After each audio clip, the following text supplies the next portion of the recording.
So I'll be honest with you, this is the second time I'm filming this video. The first go round, I filmed it, I edited it, I did the thumbnail, I uploaded it to YouTube, and it was like a week ahead of time. And then I realized that I forgot to share some things. And I thought, I really want to share these things, so I'm gonna refilm the entire video. So I am back again. So I have a few things that I want to talk about today around the debt and budgeting. So if you watch my last two debt-free or budgeting videos, if you've not seen those, I will link those in a card above.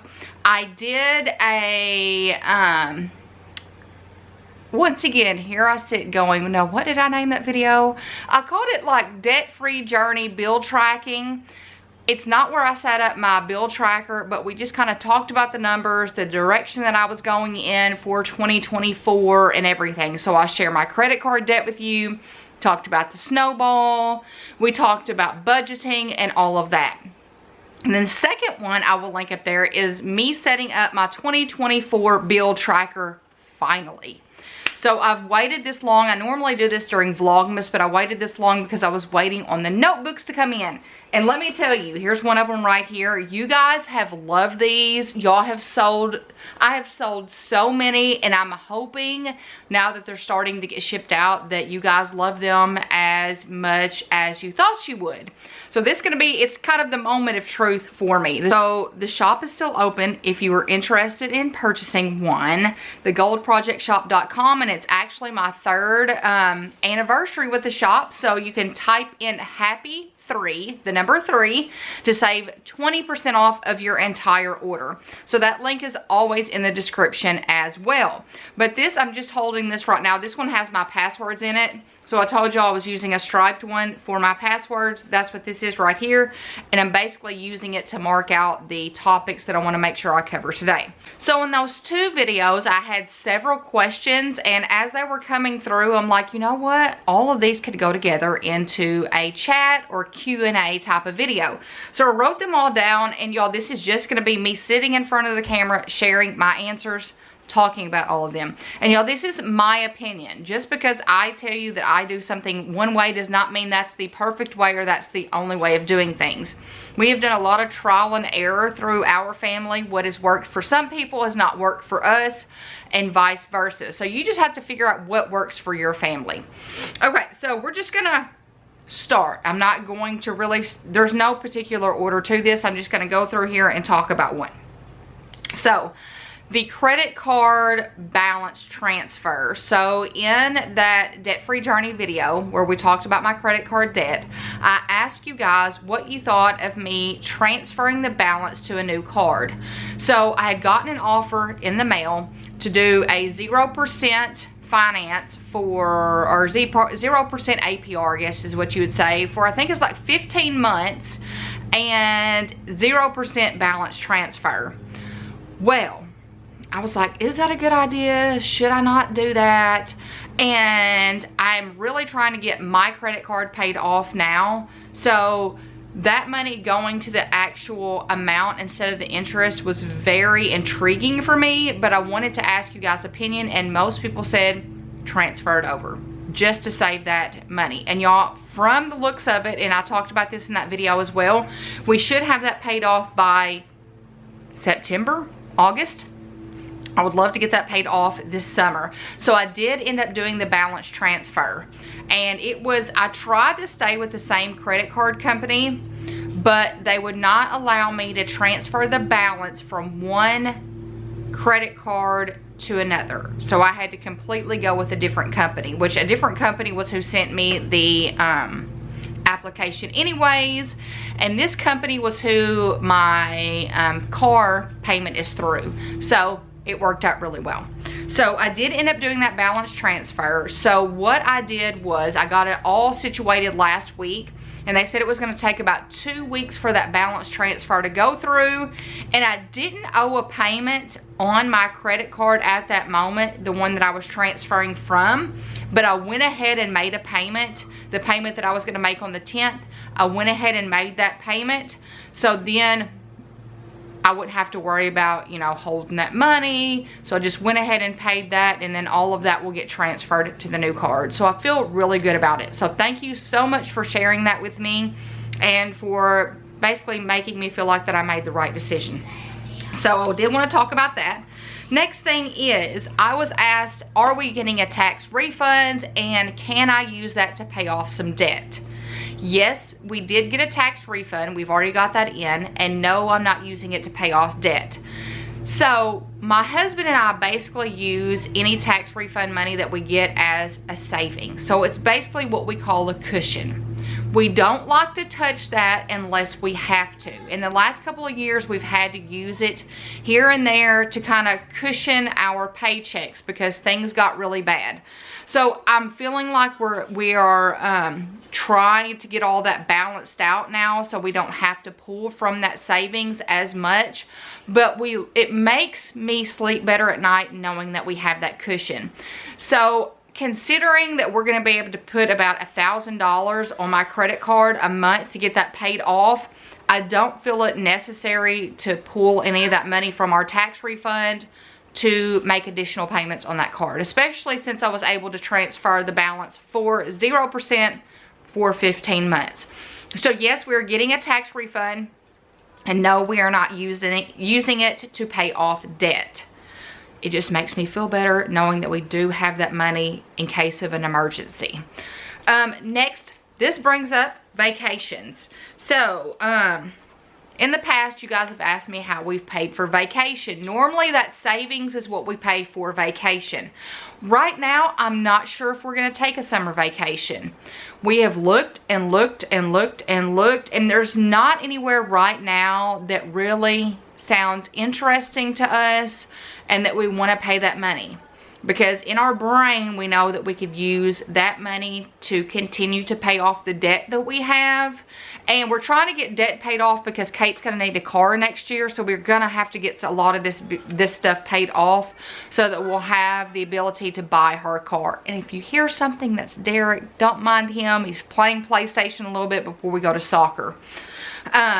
So I don't know about the vacation, but normally that comes out of the savings. And I'm going to tell you, we have looked everywhere. We've looked at going to Nashville and Gatlinburg and Kansas City and to a beach. And y'all, everything is just so expensive right now.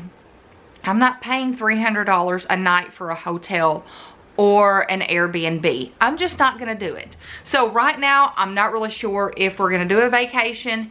It would come out of that savings, and there's just not anywhere we want to go at the moment. Next thing is, I have been asked about a sinking fund for our kids' activities. So I've had a couple people ask me, do I do a sinking fund, and why do I not do a sinking fund to pay for my kids' activities? You guys, I'm going to be honest about the sinking fund. I find it too much for me. If you can work out that budgeting, and it works for so many people, but I just don't feel like it's going to work for me. I've got so many things that I already try to maintain and manage in the budget that a sinking fund just is not going to do it for me. So we've tried to do the zero balance budget, y'all. It was just way too complicating for us. That's where you take your paycheck and you divide it out all the way until you have a zero balance. So you have like this percentage for groceries, this percentage for gas. And you guys, I was having to, we made it like 2 months. So we had set a grocery budget, and then I was having to communicate with my husband, and then he was having to move money around, and it was just way too much. So we literally do it to where on the 10th and the 25th, we pay all the bills. All the bills get paid, and then whatever is left, that's what we have to make until the next paycheck. And you guys, we don't go out and buy extravagant things, and we don't go out and have huge meals and all of that. So we're normally pretty good on that. But that's what that savings is for, just in case something happens. Let's say the kids need, you know, Derek needs soccer shoes, or he needs shin guards, or Kate needs a pair of elbow pads. That's why we have that savings, just in case some of those things pop up. And also with the kids' activities, we don't have to do a sinking fund because it's worked into our budget. So we've already made the last payment for Kate's volleyball. That was worked into the budget. We used the snowball for that. And then Derek's Taekwondo, that is out of our 10th paycheck. So that's already taken out with our bills each month. So we don't need a sinking fund because we've worked it to where we make payments every month. Now, the last thing that I was asked was, do I follow Dave Ramsey's method? And this is, whoo, Lord, I have some things to say about this. So let's go back all the way to the beginning of the 2000s, around 2004, 2005. I think that may have been when Dave Ramsey started to make it big. He was making all of these tours and talking in different places. Well, he came close to where I live, South Haven, Mississippi. And at that time, I was living, it was either in Memphis, I think I was living in Memphis, and my dad was a huge Dave Ramsey person. And I don't talk to my dad, so we're just gonna say that. But he was big into Dave Ramsey. He took me to one of these financial, I don't know, it's not a concert, it's not a seminar. He just gave a little speech and talked and then promoted his products. Okay, promoted his products. Here, you need to get out of debt, but I've got this whole line of books for you to purchase that cost hundreds of dollars. So let's just mention that. But so I was really into the Dave Ramsey stuff back when the quarantine and stuff in 2020. I was watching his podcast, watching his YouTube channel, taking notes and all this kind of stuff. And I just kind of felt like after that moment that he just kind of lost track and lost touch of what was going on in the world. Okay, he's got some great methods. Like, I love the $1,000 emergency fund. I think that's a great idea. But you guys, and I think the things that he talk about are great. But it's not a one-size-fits-all type of solution. Okay, you can't say, oh, this is going to work for everybody, because we're not all in the same situation. And I will tell you that I think it was last year, this was going around TikTok, and he made the statement about millennials. I'm an elder millennial. I was born in 1982, so I'm considered a millennial. And he made the statement basically calling us crybabies, and that I'm sorry if we want to have things that we're going to have to work. And, you know, mommy and daddy's not going to be there to help us through everything. And I just sat there and I was like, man, like, I don't know any millennial that's, you know, inheritance babies, or their parents are paying for anything. Like, I'm not around these people that he's stereotyping for a whole generation to act like. Everybody I know that's about my age is busting their tail ends. And for him, and he chuckled when he said this. I really was offended. And I don't say that often, but I'm like, you know what? I can't believe that you just said that. Like, you have no concept of what's been going on in the world. You know, his big thing is the beans and rice. And, you know, you should eat beans and rice until you get out of debt. Well, I'm going to tell you, my credit card debt, some of it is from places not taking care credit. And us having to put things on the credit card in order to have surgeries. Like my husband's Achilles. Like, the morning, it's 5:30 in the morning and we're having to use the credit card to pay $850 because they don't take care credit. So there are some things that are just out of grasp. Like, I don't know if he just doesn't get it, or if he doesn't want to get it, or if he's just made so much money that he's lost all concept of what's going on right now in the world. And, you know, get another job. When you have kids at home, there's only a certain number of jobs that you can get, and everybody needs sleep. And let's not even get on the subject of how much daycare costs. Like, I was very thankful with the daycare that both of my kids went through. And, I mean, it is expensive, but it was not nearly as much as daycare is now. Derek is 11. So it is like, we haven't had daycare in about 7 years. And oh my gosh, it's gone up so much. So there's only so many jobs you can have, Dave. There's so many, I mean, you have to You have to sleep at some point and eat at some point and rest at some point. The stereotyping of everybody, it just makes me nauseous, because it's just, and it left a very bad taste for Dave Ramsey in my mouth, if I'm honest. It's just, so I'm not a fan. I am not a fan.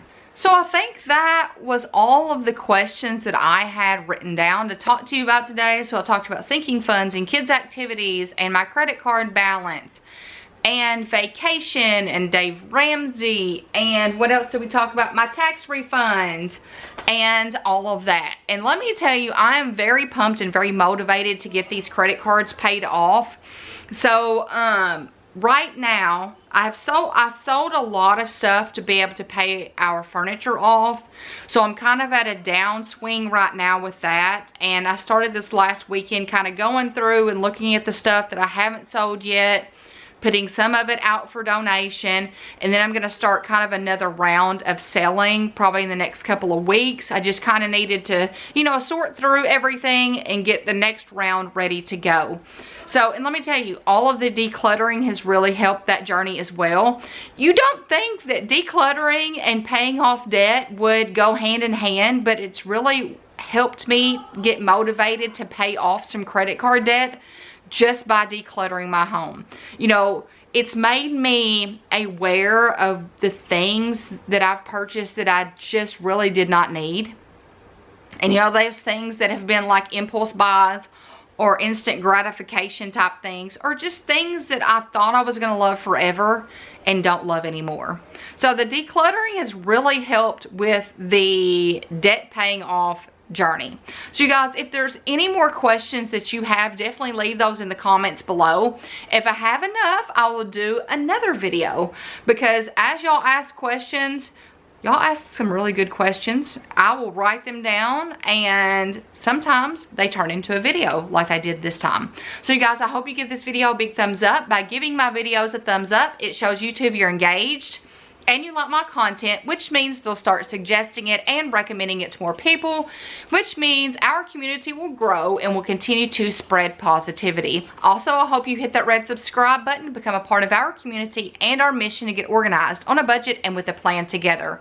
I hope you guys have a fantastic week, and until next time, bye you guys.